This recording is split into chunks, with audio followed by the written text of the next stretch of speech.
की हाल है मौलवी साहब। अस्सलामुअलैकुम जी दोस्तों, क्या हाल है। उम्मीद करता हूँ आप सब खैरियत से होंगे। अल्लाह पाक के फजल करम और शुक्र के साथ आज के लोग करते हैं जी शुरू। आज ही माशाल्लाह सुबह का टाइम है। परिंदों की आवाज़ देखें जी, सुबह सुबह का टाइम है और परिंदे भी मतलब कि चूंचा कर रहे हैं। और अभी मतलब कि मैं गया हुआ था मस्जिद कारी साहब को कुरान मजीद सुनाने। मैं हाफिज़ कुरान हूँ अल्हम्दुलिल्लाह। आज तकरीबन मैं 1.5 महीने के बाद, 1 महीना या 1.5 महीने के बाद मैं गया हूँ मस्जिद। मैंने कहा क्यों ना आज कारी साहब का मतलब कि कुरान मजीद अब सुनाने चला जाऊँ। अब सर्दी कम हो गई है। पहले भी मैं जाता था, डेली मामूल था, मतलब कि पहले भी मैं रोज़ाना जाता था। बस गफलत इसलिए कर दी, एक तो मेरी तबीयत ख़राब हो गई और ऊपर से सर्दी बहुत थी मतलब कि सुबह के टाइम। आजकल भी मतलब कि सर्दी तो है तो सही, लेकिन पहली तरह की नहीं है। अब माशाल्लाह अल्हम्दुलिल्लाह पहले से काफ़ी मतलब कि मौसम अच्छा हो गया। आज का व्लॉग शुरू करने से पहले मेरे चैनल को सब्सक्राइब कर दें और बेल आइकन को लाजमी दबाएं ताकि मेरे हर आने वाला व्लॉग आपके पास लाजमी पहुँचे। कुरान मजीद मतलब कि मुझे भूलने वाला है, लेकिन अल्हम्दुलिल्लाह कोशिश करता हूँ कि मैं कुरान मजीद को मतलब कि याद करूँ। ये कुरान मजीद याद करना मतलब कि मुश्किल होता है और इसको भूलना ये बहुत ही मतलब कि आसान होता है। मेरी तकरीबन 3 से 4 साल की मेहनत है कुरान मजीद मतलब कि मैंने याद किया है, दिल में अपने सीने में रखा कुरान मजीद। 3 से 4 साल मुझे लग गए हैं।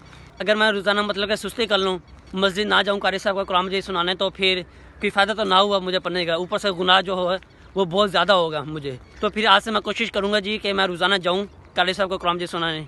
सुबह सुबह का टाइम होता है, फिर मैं कहता हूँ चलो भी कारी साहब मतलब कि सुबह सुबह का टाइम होता है, फिर मैं कहता हूँ कि यार चलो मैं मस्जिद में मतलब कि नमाज फ़जर भी अदा कर लूँगा मस्जिद में और मतलब कि कारी साहब को कुरान मजीद भी सुना दूँगा।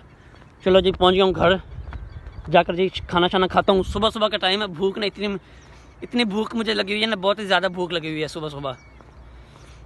आगे फिर सिर्फ 1 महीने के बाद आगे फिर माही रमज़ान आ जाएगा, तो फिर अब तो रोज़ाना कोशिश करूँगा ना कि इंशाअल्लाह मतलब कि कारी साहब को कुरान मजीद सुनाने जाऊँ और मैं ख़ुद भी मतलब कि कुरान मजीद याद करूँ।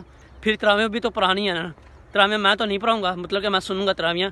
तो फिर इंशाअल्लाह तरावियों में मतलब कि सुना करेंगे। जब हमारी मंजिल पक्की होगी, कुरान मजीद हमें मतलब कि फुल याद होगा, तो फिर हम गलती वगैरह भी निकाल सकेंगे कारी साहब की। उम्मीद है कारी साहब को भी नहीं आएंगे गलतियाँ, लेकिन कोशिश करते हैं जी इंशाअल्लाह से रोज़ाना मतलब कि मैं मस्जिद जाया करूँगा। फाइनली जी पहुँच गया हूँ घर, तो फिर उसके बाद चलता हूँ। पहले तो नाश्ता करता हूँ, घर के काम काज मुकम्मल करता हूँ, फिर उसके बाद अपने काम पर भी जाना बहुत ज़रूरी है, व्लॉग बनाना भी बहुत ज़रूरी है। अस्सलामु अलैकुम। फाइनली जी जा रहे हैं अपने काम पर, अपने बिज़नेस पर। हाँ जी मौलवी साहब, ओ की हाल है मौलवी साहब।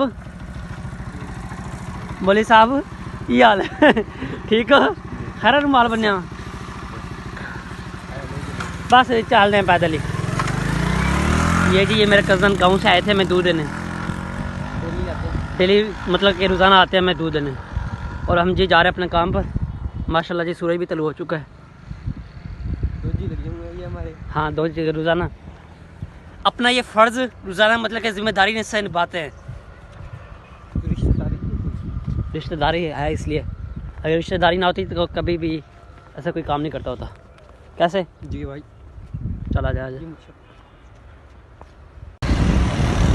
फाइनली जी ये रिक्शा मिल गया हमें।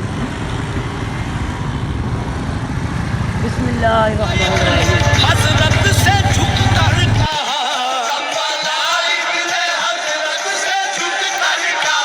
सारी मखलूक में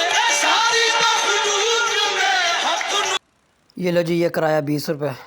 अभी जी चलता हूँ अपने काम पर, फिर एक ही मरतबा शाम को सही।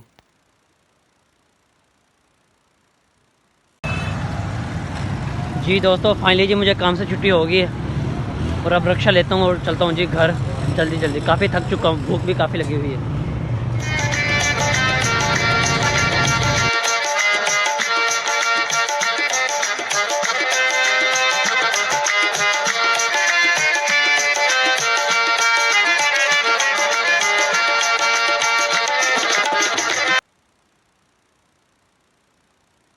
जी दोस्तों फाइनली जी घर पहुँची हूँ और अब टाइम हो गया 7:21। तो फिर अब इधर ही व्लॉग का करता हूँ एंड। और अब मैं इधर 7:21 हो गए हैं। अब तकरीबन मुझे 2 या 3 घंटे लग जाएंगे आराम सुकून से एडिटिंग करते हुए। उसके बाद फिर नमाज़ पढ़ कर सो जाऊँगा इशा की। तो फिर सुबह भी मेरी यही रूटीन होगी, मतलब कि मैं अपने काम पर चला जाऊँगा, मस्जिद चला जाऊँगा, फिर व्लॉग स्टार्ट कर लूँगा। रोज़ाना की यही मेरा मामूल है। मतलब कि सारा दिन काम पर, अब व्लॉगिंग भी करना है, एडिटिंग करनी, सब कुछ मतलब कि काम जो है ना वो खुद ही मैं करता हूँ। तो फिर अब इधर ही व्लॉग का करता हूँ एंड। उम्मीद करता हूँ आपको मेरा ये व्लॉग बहुत पसंद आया होगा। मुझे दीजिए इजाज़त, अल्लाह हाफिज़।